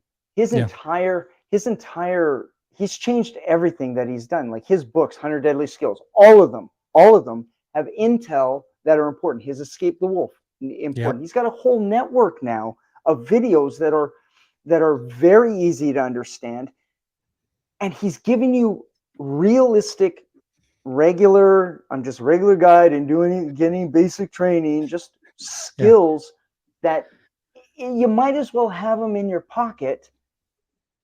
And if you never need them, great, pass them on to your kids, My but kids are reading have his that books, by the way, information. And in this talking day and about that. age, you cannot use the excuse, oh, I don't know how to get access to it. If you're on your phone, you have the internet, go to his network, Yeah. go Yeah. search ClintEmerson.com, and you'll Yeah. get everything you need, Yeah. right? Like it's just, you Yeah. can't use ignorance as an excuse any No, longer. no. All my kids are from 12 and under. Right. They have read and are looking, learning the skills from Clint Emerson's books Beautiful. on Beautiful. all the survival skills and so on, right? Yes. Yep.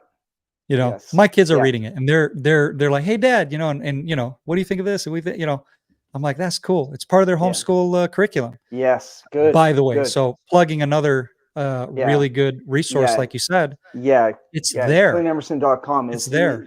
it's everything you need. Truly, Yep. everything Yep. you need. Yeah. Yep.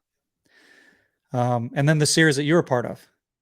Yeah. Well, I mean, yeah. That is by far that's a professional highlight for me. And the fact that in Yeah. the book I got to, I'm kicking Hitler's ass, that just doesn't get any better. Like if I can die right now and I'm going to heaven going like I did the right thing. I know, Uh, right? and But I don't have yeah, any proof, but I understand that there's a lot of guys in that book that wanted Hitler as the guy to be able to knock him out. I didn't know there was. I mean, it makes sense with the Krav Maga. It makes of sense. course, of course. I just happened to luck out on it, but Yeah. Yeah, but I yeah, mean that the was TV series, so we're talking about books, but there's also the series, right? The yeah, 100 Deadly yeah, Skills yeah, combat series, I think it's yeah, called, something like that, yeah, that you're featured in and all these other yeah, guys are featured in, yeah, and they yeah, give you a plethora of skills and then you yes, each show some, simple yeah, tactics. Each one gives a few tidbits. yeah, yeah, Just watch those. Try to enact yeah, it with another partner, another person, yeah, right? yeah, If you don't have the resources, the ability to get to wherever, yeah, to a school, to yeah, you, to that guy, yeah. well, you're online, like what, use And what I'm you going to have, say this, even if right? let's say they don't have the online, let's say that book Sure. has a QR code. And when you take that phone and you go and you get to the QR code, it immediately goes to the video of the technique that you see on the series. So you've got no excuses. That book was ahead of Yeah. it was years ahead. Now everybody's got QR codes that goes to videos. Right. But that one specifically, every technique has a QR code that goes to the video that's attached to, just like in that series, where it Yeah. shows every move, and Awesome. that was a true joy, a real joy to do. So guys, I'm going to make sure to, again, put all these resources on this video. It's going to be down in the description of the video. I'm almost trying to do my best, at least. Okay. At each video, if we're talking about a book or something that people then can click on and go to, it's going to be there. So that's important for the viewers who listen. If you've gotten this far, Yeah, congratulations. thank You you. win I don't know. You win a big virtual hug. A big virtual hug. Yeah. But I think we've covered some good ground here. We talked about Yes. faith. We talked about Kamaga. We talked about growing up in violence and gaining skills for defense, self-defense. Mm-hmm. And then I think, like you live in gun safe country, so to speak, where there's no guns, right? So we talked about what you can do to learn to get those Yeah. skills of where you can defend yourself. So you don't have a gun, you don't have a cannon, you don't have a torpedo. No. you can use some basic skills to defend yourself. And we're talking to one of the top experts in the world in this field. Mm. And please follow Marcus online. There's tons of stuff tons of stuff, but there's a lot of content that you've been involved in online that are going to help people. And is there something I'm missing that, before we wrap this up, brother? No, I would just ask that everybody, and on a personal note, I would ask that everybody, when you're thinking about the conflicts in Israel, to open your minds, open your hearts, and understand that what happens in Israel at some point in time it already is kissing other countries. And if you don't think it's going to happen to your country, just take a look at what's happened in the last 10 years in the countries around the world, and to be vigilant in your personal protection and empathy for those that have to go through this on a daily basis.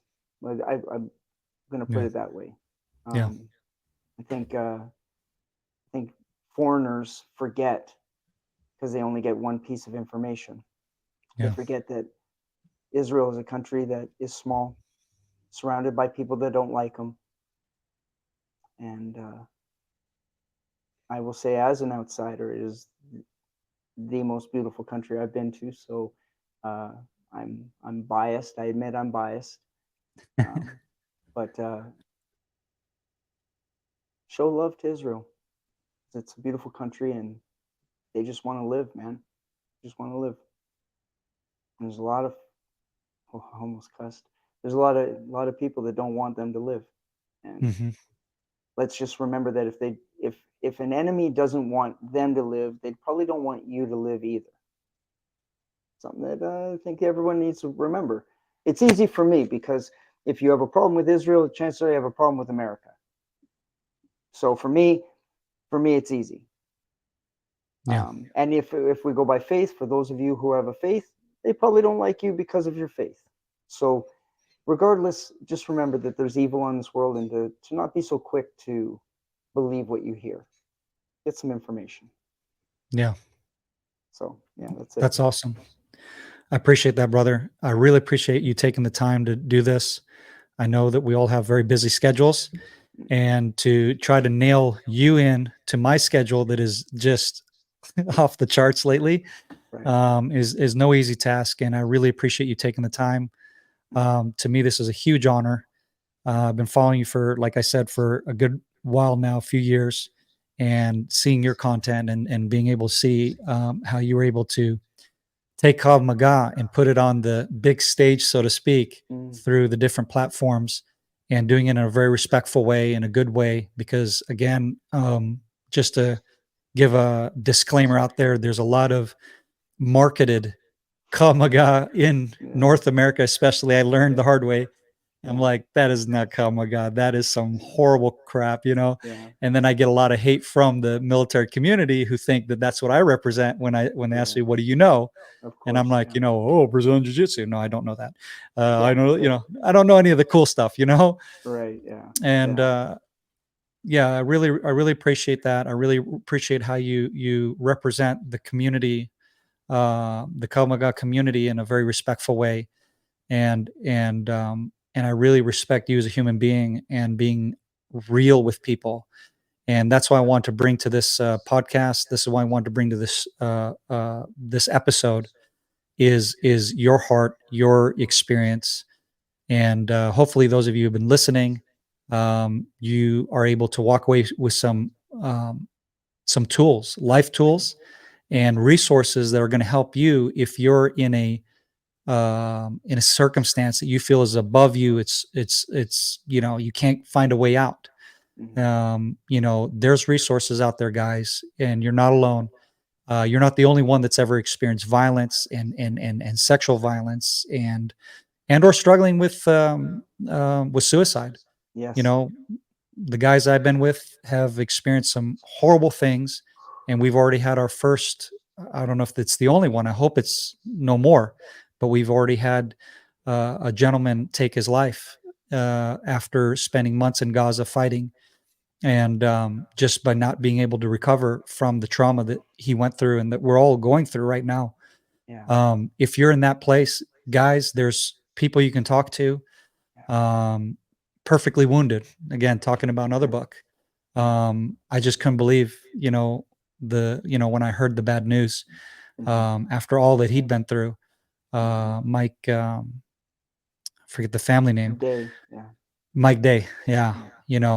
So guys, you don't have to go to that dark place. If you're going through that dark place, take it from a veteran, take it from person who's experienced those dark places, has been there. We know what it feels like, but you're not alone, and go reach out to somebody, talk to somebody close to you that you can confide with. Cause I know the feeling, like nobody understands, especially if you're in our community where you're like, well, this civilian, how am I going to talk to them about the hell that you've seen? I get it. Yeah. Then find somebody who has, and that you can confide with. Don't go into those dark places. We need to overcome this world with light, and there's tons of light around you. Don't let the darkness overtake you. Sorry to end in a very heavy note, but again, I think this is a very important subject. It's an important subject. Yes. Yeah, people don't like to talk about it, but and the enemy. I'm not shy of wins that every time we don't talk about it. So that's right. We're giving them a headache just by bringing some light to it. That's right. So God bless y'all, and thank you for listening to this podcast. Thank you, Marcus. You're an incredible guy. Make sure to follow him and check out what he's doing. And we'll be getting some more content out hopefully soon. Shalom.